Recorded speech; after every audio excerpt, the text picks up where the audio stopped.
নারী এবং পুরুষের ঊর্ধ্বে উঠে একটা মানুষকে মানুষ হিসেবে ভাবতে পারা, এটাই হয়তো শিক্ষার অংশ।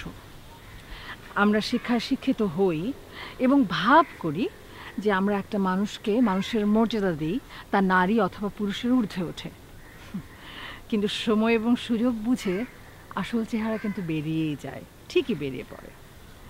ঘরে এক, বাহিরে এক। আমাদের বন্য আদিম চেহারাটা সুযোগ বুঝে ঠিকই আমাদের সকল বিবেক, বুদ্ধি, শিক্ষা সব কিছু ছাপিয়ে একসময় স্পষ্ট হয়ে ওঠে। আমরা বুঝি না আমাদের আসলে ঠিক কী করা উচিত এ ধরনের ক্ষেত্রে। প্রকৃত শিক্ষায় শিক্ষিত হওয়া, নিজের বিবেক এবং বুদ্ধি দিয়ে নিজের জীবনে একটা মানুষকে মানুষ হিসেবে সম্মান দেবার যে রীতি, সেটাই হয়তো একটা মানুষের জীবনে বেঁচে থাকার এবং সংস্কৃতিবান হয়ে ওঠে বেঁচে থাকার প্রধান এবং প্রধানতম পথ হতে পারে। চলুন আমরা ঠিক এই বিষয়ে একটা গল্প দেখে আসি।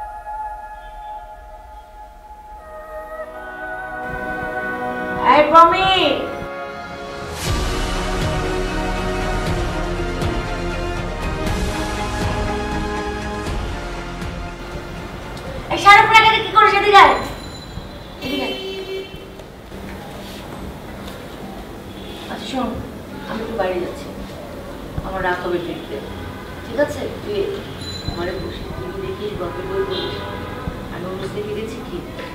কি সুন্দর! আহা, দিলি তো। ড্রেসটা নিয়েছি পার্টির জন্য, নষ্ট করে যাবে না। আমাকে নিয়ে যাও, আমাকে নিয়ে যাও। পাগল হয়েছিস? ওটা আমার কলিগের পার্টি, ওখানে বাচ্চারা এলাও না, ঠিক আছে? তো কি হয়েছে, একটু নিয়ে গেলে কি হয়? পাগল নাকি? ওখানে বাচ্চারা এলাও না, বাবা এলে বলে। হ্যালো মামনি। বাবা, খালার বাসায় দিয়ে আসো না, একা একা ভালো লাগতেছে না। তোর মাকে নিয়ে যা। আমাকে নিয়ে যাবে মানে? আমার কি কাজ নেই? ঠিক আছে, গাড়ি নিয়ে যা, ড্রাইভারকে বলে দিচ্ছি। এই, তোমার কি মাথা খারাপ হয়ে গেছে? ওকে গাড়ি নিয়ে দিলে আমি কি করব? আমার গাড়ি লাগবে না, কাজ নেই। মাঝে মাঝে তো আমার মনে হয় তোমরা আমার আব্বু না। একদম ফালতু কোনো কথা বলবে না, ঠিক আছে? আর যেভাবে বলেছি সেভাবে থাকবি। আমি চললাম।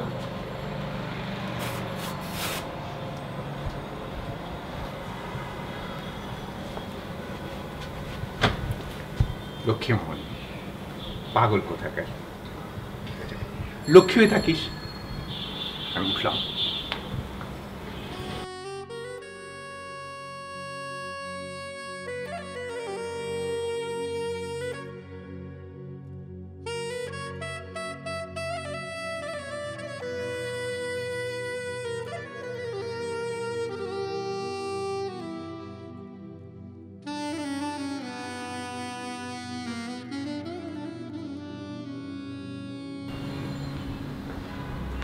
মামনি। বাবা, তুমি না বলছিলে আমাকে নিয়ে আজকে বের হবা? না মানে অফিস হঠাৎ করে মিটিং ডেকে বসেছে। আমার জন্য তো তোমার কাছে একদম সময় নেই, বলে যাও। লক্ষ্মী এমডি সাহেব হঠাৎ করে নিজে মিটিংটা ডেকে। বাবা, আমি কোনো এক্সপ্লেন চাই নাই তোমার কাছে, তুমি যাও। তোর মাকে নিয়ে যা।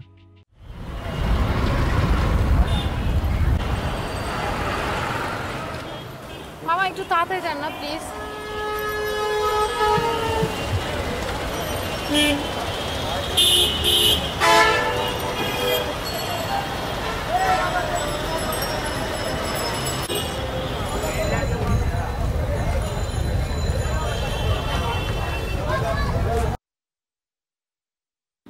মামা। আরে ভাগ্নিজি, কি মনে করি? এই তো আসলাম, তুমি কেমন আছো? ভালো। মামা, ৫,০০০ টাকা দাও না। দেব, কিন্তু কেন? বান্ধবীর বার্থডে পার্টিতে যেতে হবে, খালি হাতে যাব। হ্যাঁ, কথা তো ঠিক। আমার ভাগ্নি খালি হাতে কি যেতে পারে?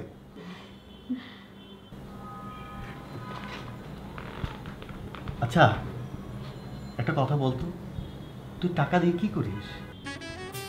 কি করছি মানে? শুধু কি আমার কাছ থেকে? আজ 5-6 মাস তোর মামি, শৈবাল, তোর ছোট খালা তিতলির কাছ থেকেও টাকা নিয়েছিস। তুই কলেজে পড়িস, ভালো ছাত্রী, তোর এত কি টাকার প্রয়োজন বলতো? মামা এত প্রশ্ন করো না তো প্লিজ। তুমি টাকা দেবে কি দেবে না বলো আমাকে। আমি টাকা দিব না এটা তো বলিনি, কিন্তু কেন আমাকে বলতে হবে? মামা বুঝেছি, তুমি আমাকে টাকা দেবে না। উঠছিস কেন? বস। তুই চেহারাটা কি বানিয়ে রেখেছিস দেখেছিস? আমি তো রীতিমতো তোকে নিয়ে ভাবছি। তুই এত টাকা দিয়ে কি করিস? তোর বাবা মাই বা কি করছে? মামা কিছু টাকার জন্য তুমি আমাকে এভাবে ধমক দিলে? না, ওকে আর কিছু বলা যাবে না। ও কি করছে গোপনে খোঁজ নিতে হবে। মামা আমি চলে যাচ্ছি, লাগবে না আমার টাকা। বস। সবুজ, কি হলো বস?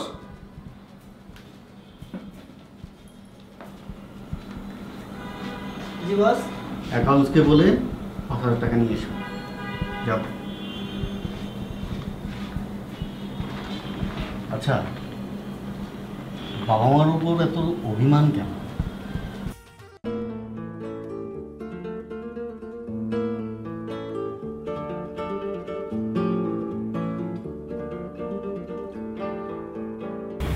তখন বললাম নীলুদের বাসায় চল, গেলি না। প্রমিদের বাসায় তো সমস্যা, এখন নেশা করবো কি করে? আচ্ছা, তোদের বাসায় না একটা চিলে কোঠা আছে ওখানে? আছে, কিন্তু এখানে ভূত বাস করে। ভূত? আস্তে একটা বড় ভূত। ভূত মানে? যে ভূত আমাকে পছন্দ করে না। ও বুঝেছি, অর্ণব হয়তো চিলে কোঠায় থাকে। আচ্ছা, অর্ণব ভাই তাকে পছন্দ করে না? না। কেন? নেশার জগতে বাসিন্দাকে কেউ পছন্দ করতে চায় না, জেনে গেছে। প্রমির নিলয়, রুমির আকাশ, আর আমার নাইবা বললাম। আজকাল আত্মীয় স্বজনরা না কেমন হয়ে গেছে, কথাই বলতে চায় না ঠিক মতন।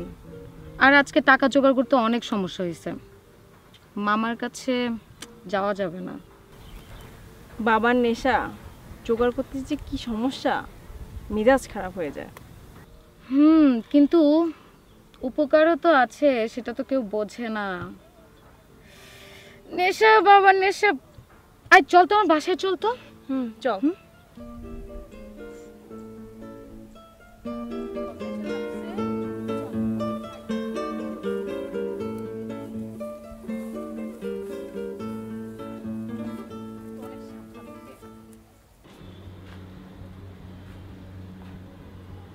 প্রমি, প্রমি,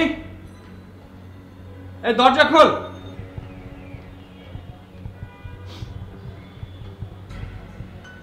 কাঁদছিস কেন? দরজা খোল। কাঁদছি না। কি হয়েছে? কে কাছে?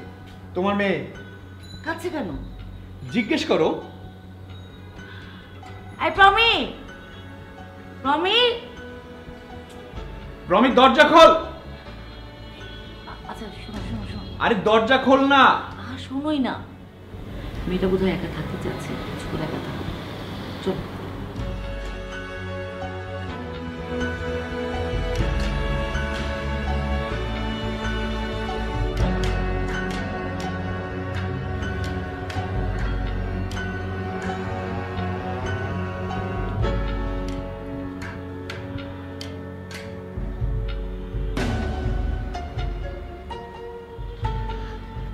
হ্যালো নীলু, প্লিজ ফোনটা ধরো। একটু তো।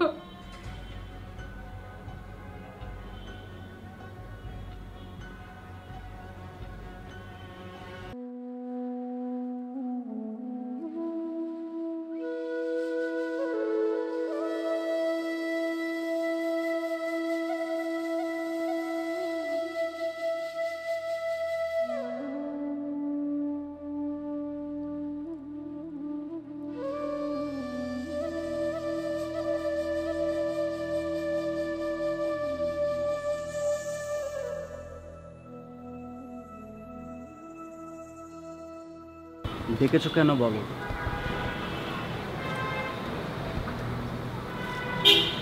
নীলয়, তুমি আমার সাথে এভাবে কেন কথা বলছো? কি বলতে চাও বলো? আচ্ছা, একসাথে বসি তারপর বলি। না। কেন? ঘৃণা হচ্ছে।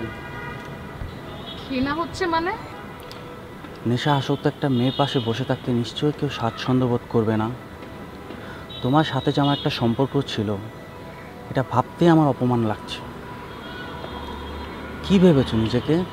কেউ জানে না? সবাই জানে, যেটা তুমি জানো না। তোমার সাথে যে আমার সম্পর্ক ছিল সেটা তুমি ভুলে যাও। আর হ্যাঁ, কখনো ফোন দিবে না।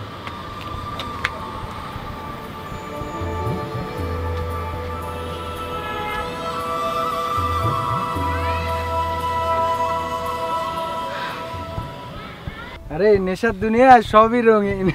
এই, এত কথা বলিস না তো।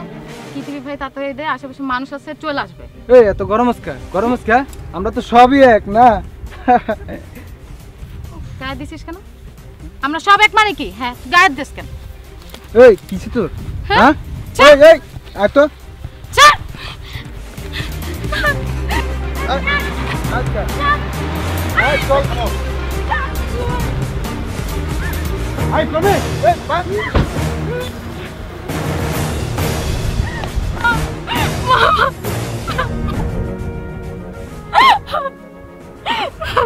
বাবা বাঁচাও। আচ্ছা, তুই টাকা নিয়ে এসব ছেলেদের সঙ্গে মিশিস? আচ্ছা চল চল।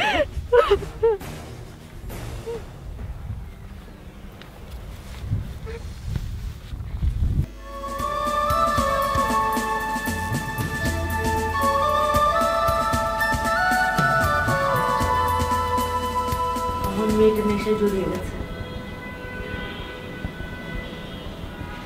আমি তো ভাবতেই পারছি না। তোমার মায়া কান্না দেখে আমার রাগ হচ্ছে। তোমরা দুজন মিলেই এই মেয়েটার জীবন নষ্ট করে দিয়েছো।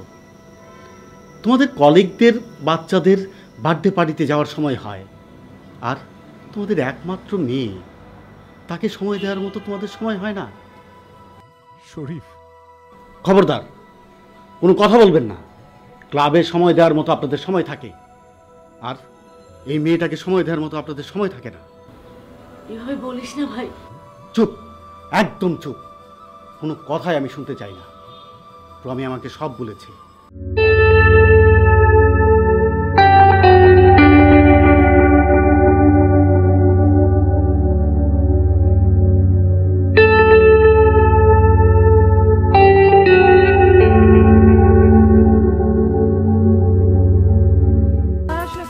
সম্পর্ক চায়, বিশ্বাসের সম্পর্ক চায়, এবং সবার উপরে যেটা চায় সেটা হচ্ছে একটা সম্মানের সম্পর্ক।